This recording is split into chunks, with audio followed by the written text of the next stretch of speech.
Okay, I got these 3 knives out today because they're all designed by the same people, DC Blades.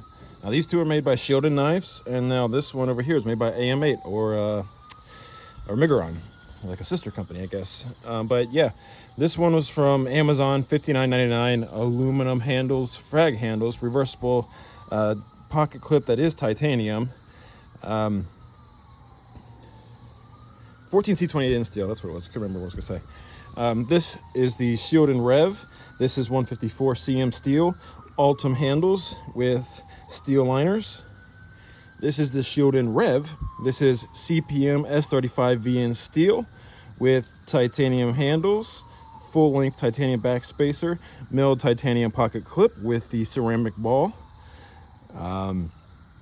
Let's see. Now I'm reviewing these based off the design, because this one here actually has quality control issues, so I'm not going to fault the designer of that. That's not his responsibility. He doesn't take care of the quality control. That's Shieldon. So Shieldon needs to work on their quality control, because this I've ordered 3 Shieldon knives, returned the first one because it was super dull and the DLC coating was coming off. This one had super strong detent, which I was able to take apart and fix. It's now good, so I'm going to keep it. And this one has super late lockup and really bad lock stick. As you can hear it kind of, listen. Yep, hear it popping? Yep, that means lock sticking real bad. So, yeah. I'm going to review this just based off, as if this was a good example and me not being unlucky and getting a bad example. So, yeah, all 3 designed by the same people. These 2 are Pikal style blades.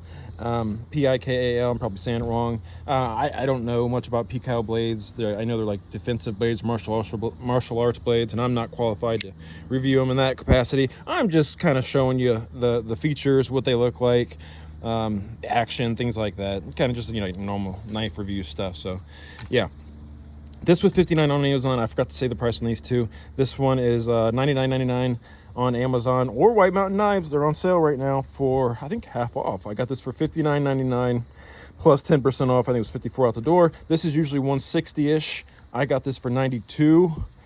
It seems like White Mountain Knives clearing out all of their inventory of Shieldon for some reason. It might be because of the quality control issues he's probably tired of dealing with. I don't know. But I am trying to return this one and get a new one, so hopefully they have more stock of them, and he will be gracious enough to allow that, given the issues it has. Now, like I said, it's super cool design, man. I absolutely love this thing. Super duper sharp, lightweight. It does have internal milling. Love the full length backspacer. That I don't even know what you call that milling. It's like a jimping / milling, but it's like these grooves that your hands really lock into. I think this is designed to hold, I think, like this or this. I don't know, but I'm gonna hold it like this. So yeah, it's got good action. It's on bearings, very snappy. It's actually pretty smooth too. Mine's off center, just another quality control issue. Off center and shitty lockup. But no, besides that, like I said, I'm just gonna go off the design. The design itself is super cool, looks really neat. And someone in the comment section is always gonna say like, oh, those knives are stupid and pointless and you can't. Yeah, they're not EDC knives, or at least they're not designed to be EDC knives. When you collect knives, I like to see unique stuff. I like things that are creative and different, so that's why I like to have, or that's why I purchased them, just to have something different in my collection. And I think this one will be pretty good for EDC, actually. That Wharncliffe, it's a Pikal style blade, but I mean it has a Wharncliffe utilitarian purpose. So yeah, I think this will be a really good EDC knife. Love how it's left or right compatible. All 3 of the knives are left or right compatible, which I love. That's awesome. I'm a lefty, so that's a huge deal to me. I see so many knives coming out these days that have like ambidextrous locks, but then the clip's not ambidextrous, and that just pisses me off so much. Kaiser just did it with one of their new models, and like you do a clutch lock or whatever you want to call it, axis lock. It should be called axis lock. I hate that every company has renamed the axis lock their own stupid name. It's a fucking axis lock, Jesus. But yeah, axis lock's awesome because it's ambidextrous, but these companies are not coming out with the axis lock, but they have it with a clip that only sits on the right hand side, so kind of screws us lefties out of being invited or included. But yeah, this thing's super cool. The liner locks up really good. Top flipper works really good. The jimping on this is amazing. I mean, amazing. It's some of the best jimping I've ever felt. My hand just feels locked into it. I feel like I'm running my thumb over like tire tread. That's how grippy it is. It's really, really cool. I mean, and As you can see, it's got this like rock pattern milling on the spine of the blade, which is pretty neat.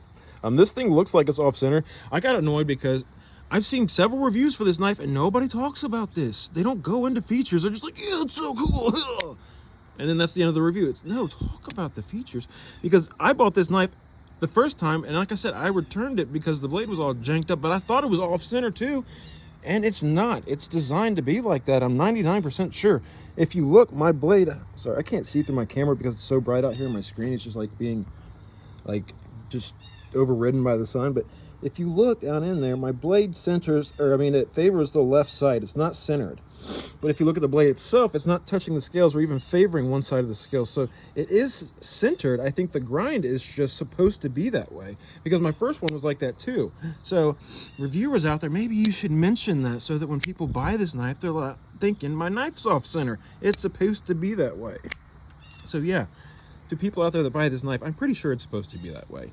Like I said, I've said before that I don't get contacted by the designers of these knives. They don't give me talking points. They don't tell me features and specs. I just kind of have to surmise everything myself and from other YouTube reviews that I see. Speaking of access lock, this one's got a nice little access lock. It's very smooth. This one is perfectly centered. I work this one like this. Boom, like that. Or I think you can hold it like this. I was doing this the other day, opening it like that. Kind of cool. It has the Emerson wave feature too. Ah, God, I can't breathe. Slide this in your pocket like so. You know, you got your pocket here, and then as you're dragging it out of your pocket, the seam of your pants, grab here and pull this open. So as you're pulling it out of your pocket, it will deploy. I actually have another video on my page about this knife where I actually demonstrate that. So if you want to see that, jump over there and give it a check out. This is the Migron MK2. I don't even think I've mentioned that. I'm sorry. I'm terrible at reviewing. Migron MK2 Scythe XL and the Shieldon Rev. Okay, so yeah. Love this one. Love this one. Titanium frame lock. Super cool design. I wouldn't want to see somebody in a fight with this. Or, yeah, whatever you do with these kind of knives. Defend your woman's honor. Someone else calls it defending your beef jerky, which I thought that was pretty funny. Some other reviewer always says that he's like, this is a good beef jerky defender knife or whatever. It's pretty silly. But yeah, good reverse flick too, because it's got so much blade exposed that you can kind of just dig your finger in there and kind of flick it right out. The back flipper works really good. Very good. What else can I say? You can take the signet ring off. The DC Blades actually did comment on the video that I made about this, and he told me you can take this off, so that's pretty cool. You know, that way if you don't like this and you don't like having that in your pocket and whatnot, you can have it as a more traditional style knife and be easier to hold this way without the signet ring. Now, what else is there to say? I really like the look of this knife. It's really cool looking. I love the Ultim. You can see this scales or the stainless liners poking through the Ultim. That's because I dropped some oil down in between the Ultim and the stainless steel scales, and that allows it to adhere to the steel, and it kind of allows you to gives you more of a clear, see-through, translucent look. And so I did that on both sides just because I thought it looked cool. It serves no actual purpose. So if you didn't, you know, if I were to take this apart, clean all that oil off, it would be not quite as translucent. It'd be more opaque, but I think it looks cool like this with you seeing, you know, little bits of the liner poking through because the oil's sitting on it. But yeah, super sharp edge, super stabby point. The wire clip has great tension, fantastic tension. I love this clip, man. Super high ramp, so it's really easy to get in and out of the pocket. Great pocket tension, so I'm not afraid it's going to fall out of my pocket here. Like I said, when I got this, the detent was too strong, so I took it apart and I bent the lock bar over. So it's a lot better now. And this comes with a thumb stud too. I'm sorry I failed to mention that. This comes with a thumb stud that you can add on to it. It just kind of slides over the blade here, then there's a set screw you tighten down, and then boom, you have two opening methods, because a lot of people don't like front flippers, and so I like that they gave you an extra option for those people. I love front flippers. I think they're great, so I didn't add it on there because I think it kills the aesthetic. I like those thumb studs. I've added them to other knives that I have, but I just didn't add it to this one. So yeah. This is the Shieldon Rev, Shieldon Scythe XL, And this is the Ameight MK2, and this is marijuana. Sorry. Anyway, yeah, these are all designed by DC Blades. So these two by Shieldon. This one's by Ameight is the OEM. Just three really cool, different looking knives that I like a lot myself.